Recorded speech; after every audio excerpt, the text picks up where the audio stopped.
అసలు ఆకలి ఎందుకేస్తుంది, ఆకలిలోంచి మనం ఎలా బయటికి రావాలనేది మనం డిస్కస్ చేస్తున్నాం.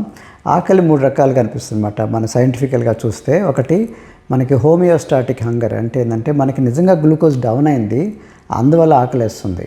ఓకే. నెంబర్ 2 మనకి ఇక్కడ రాసిన చూసారా హెడోనిక్ హంగర్. హెడోనిక్ హంగర్ అంటే ఏంటంటే న్యాచురల్గా కాదు, మనం కొన్ని చోట ఆ సెన్స్ ఫీల్ అవ్వగానే మనం బిర్యానీ చూసాం, టేస్టీ ఫుడ్ చూసాం, మళ్ళీ మంచి పరిసరాలు, మంచి మ్యూజిక్ ఉంది, తినాలనిపిస్తూ ఉంది, అప్పుడు తిన్నాం మనం. అది హెడోనిక్ హంగర్ అంటారు. నెంబర్ 3 గుడ్ బ్యాక్టీరియా లేనప్పుడు మనకి మైక్రోబయాటా డ్రివెన్ హంగర్ అనమాట. అంటే మైక్రోబయం అంటారు పొట్ట లోపల, అది బాగా లావున్నోళ్ళలో ఖరాబ్ అయిపోతుంది. అదే మన స్లిమ్ ఉన్న వాళ్ళు కొంచెం మంచి హెల్దీ బ్యాక్టీరియా ఉంటుంది, మన గుడ్ బ్యాక్టీరియా.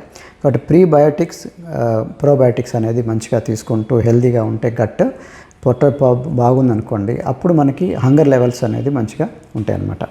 సో కాబట్టి మనకి ఈ 3 రకాలు మనం ఫేస్ చేయాలి. అన్నిటికన్నా ఇంపార్టెంట్ ఫస్ట్ది అనమాట. ఫస్ట్ దాంట్లో మీరు ఏం చూసాం మనం, న్యాచురల్గా వస్తుంది హంగర్.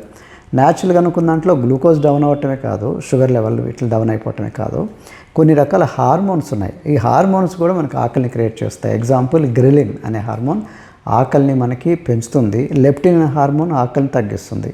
అట్లాగనే మనకి ఇక్కడ రాసింది చూడండి, ఇక్కడ మనకి GLP-1 అని హంగర్ ఇన్హిబిటింగ్ హార్మోన్స్ ఉన్నాయి. GLP-1 అని ఒకటి ఉందన్నమాట. ఇట్లాంటి హార్మోన్స్ ఏం చేస్తాయంటే ఆకలిని ఇంకా తగ్గిస్తాయి. ఈ హార్మోన్స్ కూడా మన లోపల ఇన్ఫ్లుయెన్స్ చేస్తుంటాయి. ఏదైనా ఉండనివ్వండి, మొత్తానికి మనకి ఏ కారణమైనా సరే, మొత్తానికైతే ఆకలి అయితే ఎక్కువ వేస్తుంది కదా. ఆకలి నుంచి ఎలా బయటికి రావాలి, కొంతమంది ఎక్కువ తింటుంటారు.